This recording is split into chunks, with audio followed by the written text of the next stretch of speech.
अस्सलाम वालेकुम। 10th class. आज हम नेक्स्ट टॉपिक पढ़ेंगे जिसमें हम केमिकल प्रॉपर्टीज़ के मुतालिक पढ़ेंगे। आज मैं आपको कंप्लीट पढ़ाऊँगी। पहले भी मैंने आपको पढ़ा दिया था, लेकिन आज मैं आपको ज़्यादा क्लियर फॉर्म में बताऊँगी, ज़्यादा डिटेल में बताऊँगी। तो सबसे पहला पॉइंट है जिसमें बताया गया रिएक्शन विद मेटल, यानी अब हमने एसिड को मेटल के साथ रिएक्ट करवाना है, क्योंकि हम एसिड की केमिकल प्रॉपर्टीज़ पढ़ रहे हैं, इसलिए हम एसिड को ही रिएक्ट करवाएंगे मेटल के साथ। सबसे पहला हमने मेटल के साथ एसिड को रिएक्ट करवाना है। जब हमने एसिड को रिएक्ट करवाया मेटल के साथ, यानी मेटल कोई सा भी सोडियम, पोटेशियम या कैल्शियम में से, अब हमने एसिड कौन सा लिया, HCl या H2SO4। जब हमने इसको रिएक्ट करवाया मेटल के साथ, मैंगनीज, जिंक, आयरन, एल्यूमिनियम, तो हमारे पास साल्ट आ रहा था और साथ में कुछ गैस भी रिलीज़ हो रही थी। अब ये रिएक्शन मैं आपको समझा देती हूँ किस तरीके से रिएक्शन किया गया है, जिसमें बताया गया है हमारे पास है Zn, यानी हमारे पास मेटल है जिसको हम एसिड के साथ रिएक्ट करवा रहे हैं। जब Zn को H2SO4 के साथ रिएक्ट करवाया तो हमारे पास क्या है, ये Zn जो होगा ये SO4 के साथ मिल जाएगा, क्योंकि Zn के ऊपर पॉजिटिव चार्ज होता है और इसके ऊपर नेगेटिव चार्ज होता है। पॉजिटिव नेगेटिव अट्रैक्ट होता है। हमारे पास क्या आ गया, ZnSO4। अब बकाया हमारे पास सिर्फ और सिर्फ हाइड्रोजन रह गया, जो कि एज अ गैस की फॉर्म में इवॉल्व हो जाएगा, यानी निकल जाएगा। दूसरा बताया गया है एल्यूमिनियम का। एल्यूमिनियम में भी ये भी एज अ मेटल है जिसको हम एसिड के साथ रिएक्ट करवाएंगे। जब हम इस मेटल को एसिड के साथ रिएक्ट करवाया तो अब ये क्या होगा, ये मेटल के ऊपर हमेशा पॉजिटिव चार्ज होता है। ये मेटल जब इसके ऊपर नेगेटिव चार्ज होता है, इसे पॉजिटिव नेगेटिव जो होंगे वो अट्रैक्ट होंगे। अब ये जब अट्रैक्ट होंगे तो हमारे पास आ जाएगा 2AlCl3। अब हमने इसको बैलेंस करना है ना।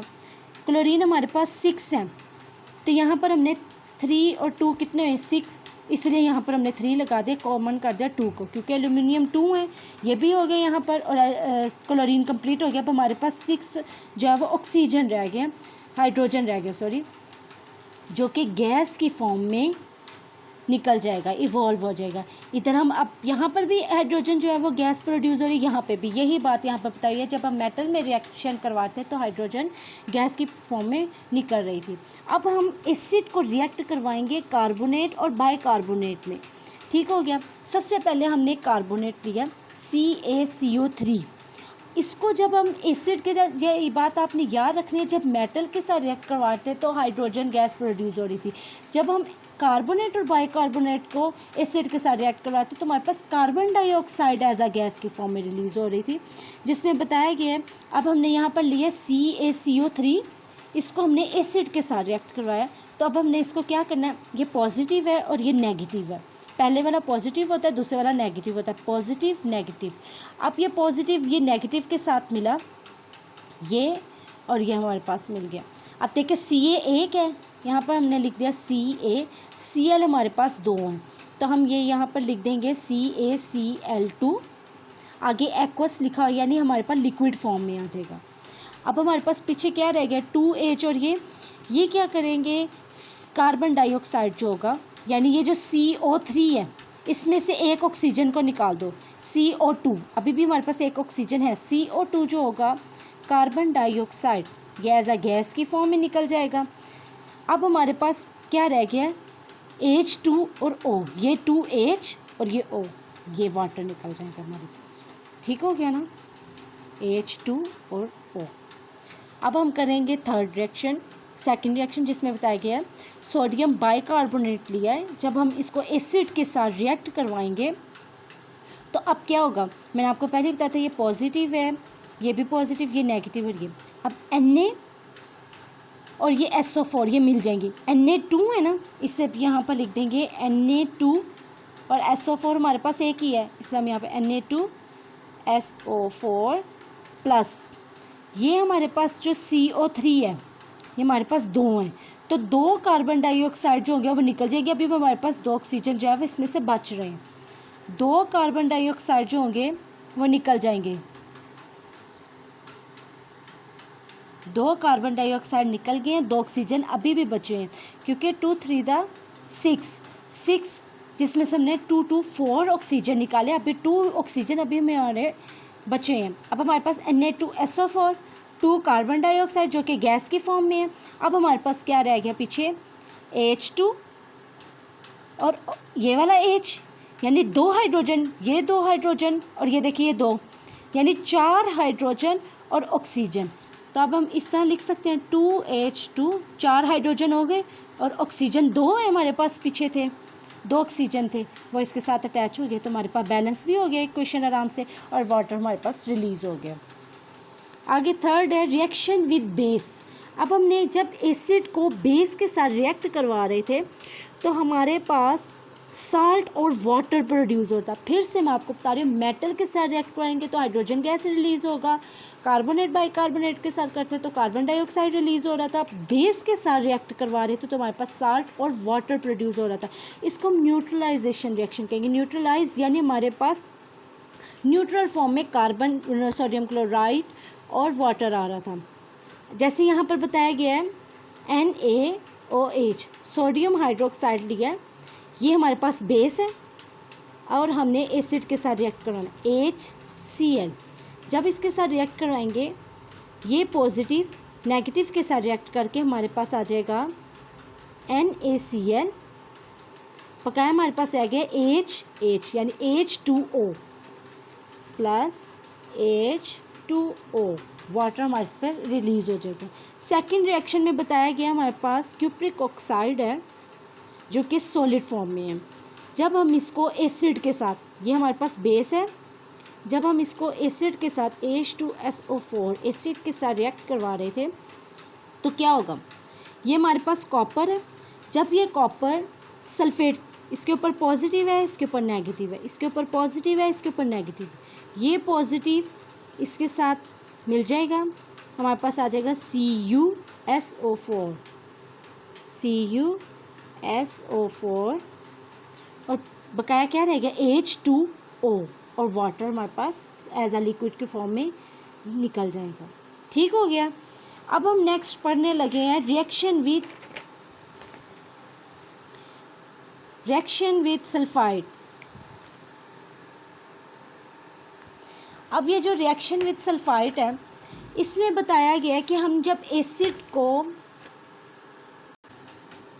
अब इधर बताया गया है कि reaction with sulphide and bisulphide, जब हम एसिड को सल्फाइड और बाइसल्फाइड के साथ, क्योंकि सल्फाइड को हम ले रहे हैं, जब हम इसको यूज़ करेंगे तो हमारे पास sulphur dioxide as a gas की फॉर्म में रिलीज़ हो रहा था। जैसे बताया गया हमारे पास है CaSO3, ये हमारे पास सल्फाइड है और एसिड लिया हमने 2HCl। जब हम इसको रिएक्ट करवाएंगे तो हमने देखा ये Cl ये पॉजिटिव है और ये Cl ये एज अ नेगेटिव फॉर्म में, CaCl2 बकाया हमारे पास आ गया 2H और SO3। अब क्या होगा, मैंने आपको यहाँ पर बता दिया कि ये CaCl2 किस तरीके से है। अब CaCl2 निकल गया, यहाँ पर जो होगा SO2 3 है ना, एक ऑक्सीजन अब यहाँ पर निकल गया SO2 क्या है, एज अ गैस की फॉर्म में निकल जाएगा। बकाया अब क्या हमारे पास रह गया, एक ऑक्सीजन और 2 हाइड्रोजन, ये दोनों मिलकर हमारे पास वाटर निकाल देंगे। इसी तरह दूसरा रिएक्शन बताया हुआ है जिसमें है NaHSO3 और HCl। जब ये दोनों रिएक्ट करेंगे तो Na पॉजिटिव Cl नेगेटिव, ये दोनों आपस में मिल जाएंगे तो हमारे पास बन जाएगा NaCl। NaCl हमारे पास निकला है प्लस, सॉरी यहाँ पे प्लस आएगा, NaCl निकल गया। अब हमारे पास है यहाँ पर है SO3, ये हमारे पास एक ऑक्सीजन बाहर निकल जाएगा, SO2 फॉर्म में जो है वो गैस फॉर्म में रिलीज़ हो जाएगा। बकाया हमारे पास आ गया H2 और एक ऑक्सीजन, ये H, ये एक और एक oxygen plus water.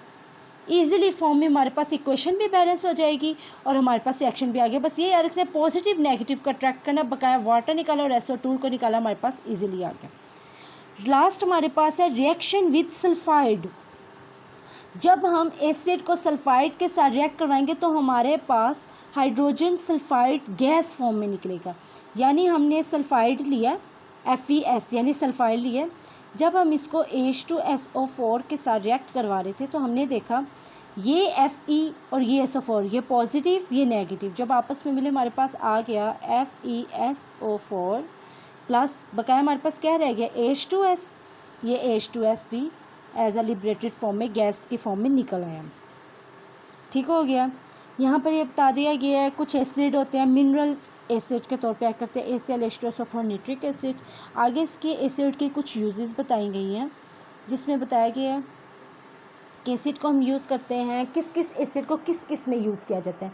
Sulphuric acid को as a fertiliser, ammonium sulphate, calcium superphosphate, explosive paints, dyes, drugs, साथ के साथ हम इलेक्ट्रोलाइट्स, इनलेट स्टोरेज, बैटरीज वगैरह में भी यूज़ करते हैं। यानी इसको हम फर्टिलाइज़र वगैरह में भी, खाद वगैरह में यूज़ करते हैं और एक्सप्लोसिव वगैरह बम्बार्डमेंट वगैरह में यूज़ करते हैं। पेंट, डाई, ड्रग्स वगैरह की आपको समझ आ गई। इलेक्ट्रोलाइट्स यानी किसी इलेक्ट्रोलाइट उसे कहते हैं जिस सॉल्यूशन में करंट जो है वो प्रोड्यूस करंट पास कर सकता है, उसे कहते हैं इलेक्ट्रोलाइट। आगे है निट्रिक एसिड। निट्रिक एसिड इसे कहते हैं, यानी इस एसिड को हम फर्टिलाइज़र को बनाने के लिए भी, एक्सप्लोसिव, पेंट, ड्रग्स, एथिंग, डिज़ाइन वगैरह के लिए भी, उन कॉपर प्लेट्स की मौजूदगी में हम डिज़ाइन यानी कॉपर प्लेट्स के ऊपर हम डिज़ाइन के लिए भी निट्रिक एसिड को यूज़ कर सकते हैं। हाइड्रोक्लोरिक एसिड को हम यूज़ करते हैं क्लीनिंग मेटल को क्लीन करने के लिए, टैनिंग एंड इम्प्रिंटिंग, किसी भी चीज़ को प्रिंट इंडस्ट्रीज़ वगैरह यानी चिमनीज़ वगैरह में भी इसको यूज़ किया जाता है। बेंजोइक एसिड को फूड को प्रिजर्व यानी काफ़ी देर तक स्टोर करने के लिए फूड को हम बेंजोइक एसिड का यूज़ करते हैं जो कि फूड को प्रिजर्व रखता है, काफ़ी देर तक जो है ना वो ख़राब नहीं होने देता। एसिटिक एसिड को हम यूज़ करते हैं फूड